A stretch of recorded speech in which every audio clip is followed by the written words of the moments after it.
Example 2 is a multi-part problem that deals with retirement planning.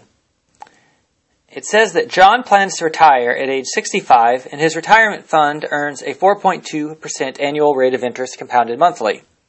In Part A, we want to know how much money does John need to have in his account when he retires if he wants to be able to withdraw $3,000 every year for 20 years. Every month for 20 years. Now, since there are several parts to this problem, I'm going to go ahead and use the TVM solver. So, we know that John would like his deposits to last for 20 years, so T is going to be 20 here. He wants to make monthly withdrawals of $3,000, so PMT is $3,000 and M is 12. The annual interest rate is 0.042. Now, if I were solving this problem using the formulas, I would need to divide by 12 to get the monthly rate, but since I'm using the TVM solver, I don't need that. I do need the overall number of months. That's 240. I want to find out how much John needs when he retires. So that's going to be the PV, and then future value is 0. Basically, he's going to make deposits or make withdrawals for 240 months, and when he makes that 240th withdrawal, the account should be empty.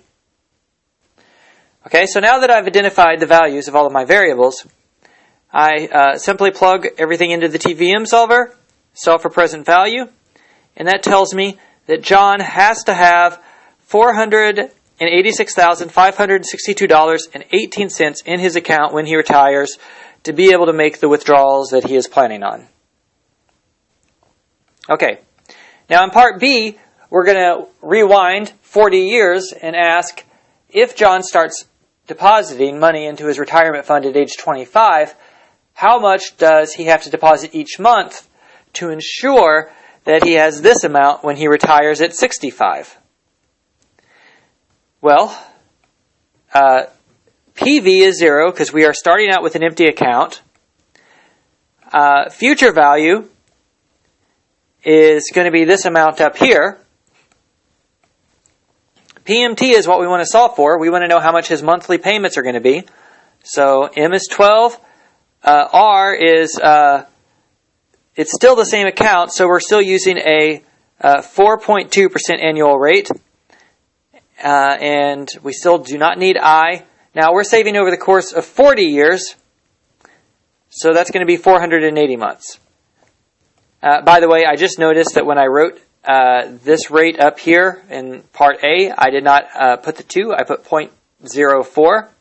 However, I entered in the correct number into the calculator to get this answer. So if you were confused by that, then the 0.042 is what the rate really should be. Anyway, moving back to Part B, I have all my variables. I enter things into the TVM solver, solve for PMT, and I get $391.50.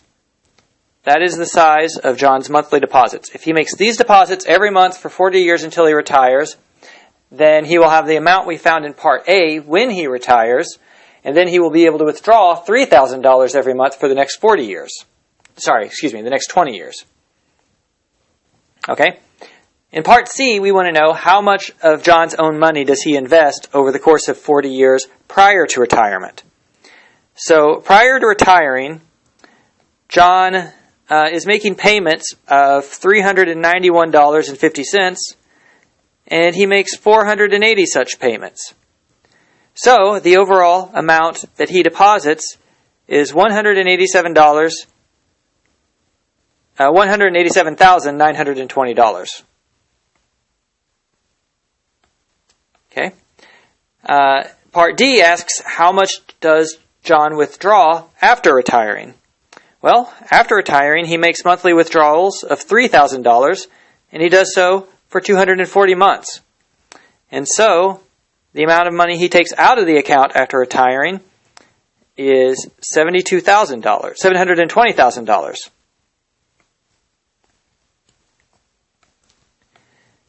In Part E, it asks, how much interest does John earn over the course of the 60 years? Well, he puts in this much money, approximately $188,000, and he takes out $720,000. So the difference between those two numbers has got to be the interest. So 720,000 minus 187,920, $532,080. That's how much interest John earns on his retirement fund over the course of the 60 years that he has it open.